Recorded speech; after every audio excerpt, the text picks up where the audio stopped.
উদারতা আহ্বান জানাবো, আসুন আমরা সবাই মিলে আমরা এই নগরকে রক্ষা করি।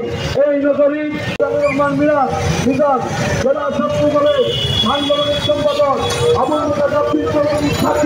আমাদের ছাত্রদল নেতা। সুতরাং আমরা মনে করি আমাদের প্রত্যেকের দায়িত্ব হচ্ছে, প্রত্যেকের ইমানি দায়িত্ব হচ্ছে এই সমস্ত কুলাঙ্গার সন্ত্রাসী সমাজ বিরোধী ডাকাতদের বিরুদ্ধে, দুর্বৃত্তদের বিরুদ্ধে প্রতিরোধ করে তোলা। আমরা এই আহ্বানটুকু সিলেট মহানগর বিনিময়ে আজকের বাংলাদেশ পেয়েছি। আমরা সেই আমাদের অঙ্গ এবং সহযোগী সংগঠনের নেতৃবৃন্দের পক্ষ থেকে আপনাদের প্রতি অনুরোধ জানাচ্ছি।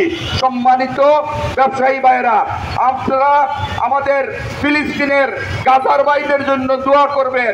তারা যেভাবে নির্বিচারে আমাদের শিশুদেরকে হত্যা করছে, ব্রহ্মাস্ত্রের বিরুদ্ধে, মরণাস্ত্রের বিরুদ্ধে, আণবিক শক্তির বিরুদ্ধে খালি হাতে তারা যুদ্ধ করছে।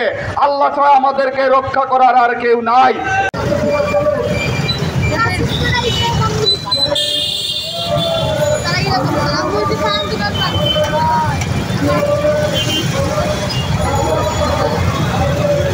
তাই নিন্দাবাজার সহ নগরীর প্রতিটি ব্যবসা প্রতিষ্ঠানের মালিক, কর্মচারী, সাধারণ মানুষের প্রতি আমরা উদাত্ত আহ্বান জানাচ্ছি, যদি কোনো ক্রমে আর এ ধরনের ঘটনা ঘটানোর জন্য কোন কুচক্রী মহল দোকানপাট লুটপাট করার চেষ্টা করে তাদের হাত ভেঙে দিবেন, তাদের পা ভেঙে দিবেন, তাদের চোখ উপরে নিয়ে আসবেন। কারণ তারা সন্ত্রাসী, তারা চোর, তারা ডাকাত, তারা এদের ইসলাম বিরোধী কাজ করে। এজন্য আমরা আজকে আসরের নামাজের পরেই আমরা কিন্তু শহরে বাইর হয়েছি। শহরের মানুষকে আশ্বস্ত করতে চাই যে ওই লুটপাটকারী, লুণ্ঠনকারী ওরা 5ই আগস্টের পরেও ওই সমস্ত কুচক্রী মহল মাঝে মধ্যে মানুষের বাসাবাড়িতে হামলা করেছে, তারা এখনো সক্রিয়।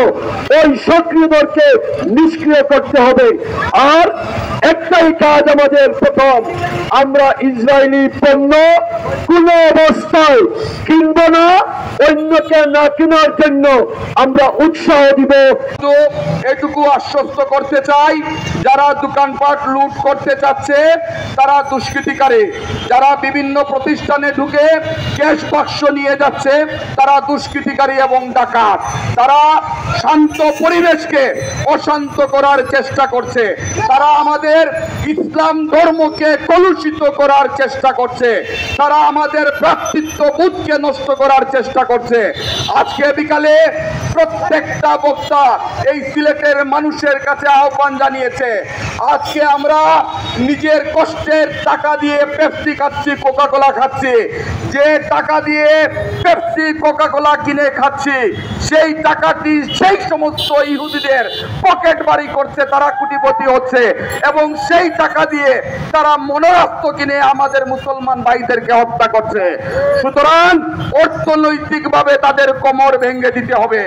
বাংলাদেশে যত ইসরায়েলি পণ্য আছে, আমরা যদি মনে করি এবং আমরা যদি বিশ্বাস করি আমরা মুমিন এবং মুসলমান, তাহলে আমাদের ইমানি দায়িত্ব হচ্ছে প্রত্যেকটি ইসরায়েলি পণ্য বর্জন করা।